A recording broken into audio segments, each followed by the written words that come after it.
आज अध्याय समस्त को स्वागत। आज आम पढ़ुं भाग 11 व्यावसायिक गणित जो रही सूचकांकर महत्व और सूचकांक स्थिर कर पद्धति। तो गत भिडियो भाग 10 आमर सूचकांक विषय तुमको धारणा देती। जो मैंने भिडियोटी को देखी न तो डिस्क्रिप्शन में लिंक दी जाइए। तो भाग 10 भिडियोटी को देखी नब जहाँपर ए भिडियोटी तुमको सहज हम बुझे। तेणुक भाग 10 को न देखी भाग 11 को देखिले किसी बुझीपर ना। तो डिस्क्रिप्शन लिंक अच्छी जाई देखी नब। तो आज आम सूचकांकर महत्व पढ़ा सूचकांकर व्यवहार uses of cost of living index number बा important of living index number important of cost of living index number कौन रही ना सूचक प्रथम हूँ सूचकांकर परिवर्तन कौन रही ना मूल वर्ष तुलन में गत भिडियो मुझे कौन सुना को सुना तो नीतिदिनिया व्यवहार में कम लगुनि किंतु जदि तुम तो चॉकलेटे हो कि बहीटे हो कि साइकेलटे हो कि मोबाइलटे हो पुराणा हो किसी दिन पर 5 वर्ष पर 2 वर्ष पर 10 वर्ष पर तार भैल्यू कमी जाउची किंबा वृद्धि हो तार मूल्यटी बढ़ी जाउची बा कमी जाउची बा सस्ता होची कि महंगा होची। तुम बापा को यदि पचार साइकेल टी केते टंका थिला एबेका वर्तमान तुम साइकेल टी सही साइकेल टी किनला केते टंका पड़ुची आगुरु चूड़ा किलो केते थिला वर्तमान केते अछि तार मूल्य यदि तुलना करिवो ताले सस्ता होईची कि महंगा होईची तुम सूचकांक रु ही जानि परिवो सूचकांकर परिवर्तन रु ही जानि परिवो। द्वितीय कोन रहिची ना सूचकांक जरिए सरकार को निर्धारित करिया पे कोन निर्धारित करिया सहायक हुए बा स्थिर करिया सहायक दैनिक मजूरी यदि 5 वर्ष 10 वर्ष तल को पलैब दैनिक मजूरी मान गोटे लोकटे तुम घर आसी किसी कम करदे कि बाड़ी बगीचार किसी कम कर राजमिस्त्री कम कर दिन को से 50 टंका कि 100 टंका भितर कि 150 टंका भितर राजी होता कम कर 10 वर्ष तल गले तो 50 टंका मिनिमम 5 वर्ष कि 7 वर्ष तल जाए 100-150 टंकार कम कर किंतु बर्तमान से 350 कि 500 टंका ना से कम करने मंगुनी बा राजी पाऊनी। तो सेमती आम कौन सी जिन टैक्स दौरान कर भत्ता भत्ता वस्तु उपर कर बिस्किट किणुंट जी टंका दौरान टैक्स अधिक मन अच्छी कि नहीं कहीपरि ना परिमाण कंपनी जो आस बिस्किट कंपनी कम एमाउंट कमे दौरान बिस्किट परिमाण कमे दौरान से प्राइस रखुच्च एमाउंट कमे दौरान शैम्पू हो पेस्ट हो तो कमे दौरान एमाउंट को एमती कर भत्ता भत्ता से अनुसार सरकार स्थिर कर कहीं कॉस्ट ऑफ लिविंग ऊपर डिपेंड करे जड़े चलिबो केमिति तेणुक सरकार को सूचकांक द्वारा दैनिक मजूरी कर भत्ता इत्यादि स्थिर कर साहाय्य हुए। आउ कौन रही सरकारी कर्मचारी का महंगा भत्ता जदि बापा कि माँ कि भाई कि कहीं भी घर पड़ोसी लोक गवर्नमेंट चाकरी जॉब करते पचार 10 वर्ष पर कि 20 वर्ष पूर्व दरमा केते थिला किंबा से माने पेंशन केते पाउथले इयरली बोनस केते पाउथले एबे केते पाउछंती। तो निश्चित भाव में यहाँ कौन हुए सरकार कौन करती या सूचकांक को नजर रखिकी स्थिर करती तेणुक सरकारी कर्मचारी महंगा भत्ता वार्षिक बोनस स्थिर करा जाए। तो ये हूँ सूचकांकर महत्व uses of cost of living index number ठीक अच्छी। तो बर्तमान कौन कर जीवन धारण मूल्य सूचकांक स्थिर कर पद्धति जाना method for costing of living index number. तो पिला माने आपको नोट डाउन कर नोट डाउन न कले बुझीपर गत भिडियो तुमको किसी टैक्स दिया जो टैक्स कर एक्सरसाइज क्वेश्चन रिलेटेड कर तुम जदि गोटे सारणी नीति व्यवहार जिनसर प्राइस 10 वर्ष तले केते थिला बापा माँ को पचारि गोटे सारणी कर बुझीपार सूचकांक कौन जीवन धारण मूल्य सूचकांक बाहर कर तो जदि न कर ये वीडियो कही रखुची जीवन धारण मूल्य सूचकांक आगे बाहर कर जीवन धारण मूल्य सूचकांक स्थिर कर पद्धति बुझीपर। तो प्रथम हूँ आमर वस्तुर मूल वर्षर जो तुलना करने कथा जे केते कमी बढ़ी जमीक मु सुना को नहीं। द्वितीय हूँ कौन मूल वर्ष दाम और वर्तमान दाम को संग्रह करने दरकार। तृतीय हूँ केते परिमाण व्यवहार करा केते परिमाण कहीं तुम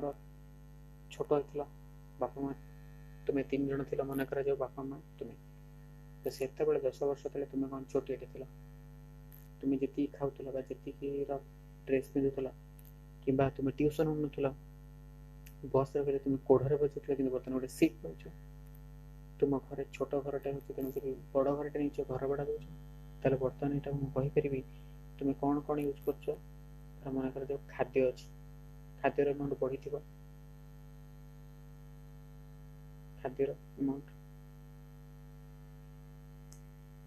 खाद्यर अमाउंट आउ कौन वस्तुर परिमाण खाद्यर परिमाण बढ़ी पोशाक तुम्हें छोट ड्रेसटे पिंधुल छोटियाटे होता तेणुक बर्तमान बढ़ी संख्या मेम्बर संख्या बढ़ी पारे यातायात छोट साइकेल समस्ते चल जाते बर्तमान गाड़ी रे दरकार पड़ुछि यातायात बस रे गला तुम माँ घर बसी होता से तुम 2 जनकर बापा माँ केवल सीट फैर लगुला बर्तमान किंतु 3 जन लगुच घर भड़ा जी बापा माँ थे तेणुक गोटे रूम रे एडजस्ट होते बर्तमान तो बड़ हो गले घर भड़ा विशेषकर अर्बान एरिया कहूँ गाँ कथा कहनी गाँव तो समस्त घर थाए तो ये घर भड़ा कहीं तुम्हें पाठ पढ़ रूम एक्सट्रा दरकार क्या सहित घर जब पाठ पढ़ल ट्यूशन फी रही आउ कौन मेडिसिन ट्यूशन फी यार लिस्ट कर जहाँफल तुम कौन जान 20 वर्ष तले जो अमाउंट तुम चली जाऊल किंतु एबे चली पार से टंकार चली हो कि ना बढ़ी खर्च बढ़ी ना कमी। तो प्रथम कथा मूल वर्ष वस्तुर दाम माने धर्म 10 वर्ष पर्यंत तुम पचक जाऊच 10 वर्ष बेले तार दाम था के खाद्य जी खाद्य वस्तुर परिमाण 5 केजी से जी खर्च होता 5 केजी खाद्य केते दरकार केते टंका 5 टंका 2 टंकार पाऊला चूड़ा किलो धन्य 2 टंकार चूड़ा किलो पाऊला 10 टंका किंतु बर्तमान 150 टंका कि 200 टंका पड़ू 5 किलो तो P1 हूँ वस्तुर चलित वर्ष दाम सेमती पोशाकर यातायात घर भड़ार मेडिसिन ट्यूशन फी ठीक अच्छे ताहले आम कौन करवा ना जीवनधर मूल्य सूचकांक बाहर करिया केमती फॉर्मूला रही जो चिन्हटी रही सम समेसन सम WP1 वो कहली खाद्य हो क्या पोशाक हो ताले खाद्य धर मन कर सम मैंने बर्तमान फूड लिखुची फूड ड्रेस पोशाक ट्रैवल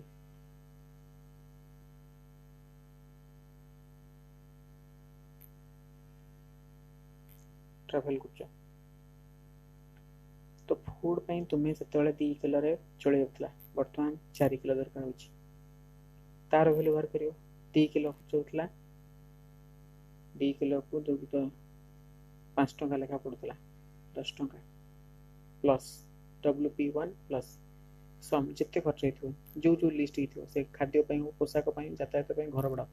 ये है WP1 गोटे आहरी अच्छी पोशाक धर ड्रेस से 1000 टंका खर्च होता 2 टंका 500 1000 बर्तमान है 1000 बढ़ी बर्तमान है 2 × 5 होता 2 किलो तुम 5 टंका लेखा बर्तमान से 2 किलो कि 3 किलो हो कितु 10 टंका पड़े के 30 टंका खाद्य ड्रेस से होता 2 जन लुगा फटा होता 1000 टंका बस छोट प्लेट भी 1000 टंका କିନ୍ତୁ ବର୍ତ୍ତମାନ ବଡ଼ ପିଲାଟେ ପୁଣି ବାପା ମାଆଙ୍କର ରହିଛି, ପୁଣି ରେଟ୍ ବଢ଼ିଛି, ତାହେଲେ 800-800-1600 ଟଙ୍କା ବାପା ମାଆଙ୍କର ଧନ୍ୟ ମନେ କରାଯିବ। ପିଲାଟିର ମଧ୍ୟ ବର୍ତ୍ତମାନ ଯୋଉ ହେଲାଣି 800 ମାନେ 2400 ଟଙ୍କା। ତ ଏଇଟାକୁ ସମ୍ କୁହାଯାଉଛି। WP1 WP1 W ହେଉଛି କ'ଣ ବସ୍ତୁର ପରିମାଣ, P1 ହେଉଛି ମୂଳ ବର୍ଷର ବସ୍ତୁର ଦାମ। এটা ହେଉଛି W, ସେଟା WP0 ପୁଣି WP0 ଯେତେଟା ଜିନିଷ ଥିବ ଟ୍ରାଭେଲ୍ ପାଇଁ ତୁମର 100 ଟଙ୍କା ଖର୍ଚ୍ଚ ହେଉଥିଲା, ଏବେ 50-50-100 ଟଙ୍କା 2 ଜଣ ପାଇଁ ବସୁଥିଲେ, ଏବେ 150 ଟଙ୍କା ଖର୍ଚ୍ଚ ହେଉଛି। এটা ହେଉଛି WP1 WP0 এটা ହେଉଛି WP1 ମାନେ ସମସ୍ତ ମିଶୁଛି ବୋଲି sum of WP1 sum of WP0 into 100। ତ ଏଇଟାକୁ ଆମେ ବାହାର କରିବା, यार भैल्यू बाहर करिबा, जहार कहिबा कोन जीवन धारा मूल्य सूचकांक केते बढ़िची कि कमिची। तो सेटा को लिखुची सम ऑफ WP1 टू आउट के मेंशन कर देची। चलित वर्षर समस्त खर्चर परिमाण, चलित वर्ष वर्तमान जोटा चलछि WP1 ऊपरटा होची रिसेंट ईयर बा continue year. Sum of summation P0 होची WP0 होची मूल वर्षर माने 10 वर्ष तळ खर्चटा हिसाब होची समस्त खर्चर परिमाण समष्टि। तो यहाँ था आमर जीवन धारा मूल्य सूचकांकर महत्व व्यवहार, जीवन धारा मूल्य सूचकांक स्थिर करार पद्धति।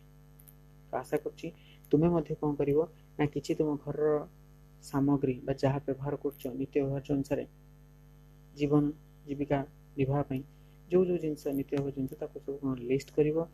कर 10 वर्ष तले केते टଙ୍କା थिला तार गोटे समेसन WP0 बाहर कर बर्तमान जो से जिनस व्यवहार रे केते टଙ୍କା खर्च होछि समेसन WP1 बाहर करिकी ताको जीवन धारा मूल्य सूचकांक निर्णय करिबा। तो ठीक अछि आज पे एतिकी। Thank you, have a good day.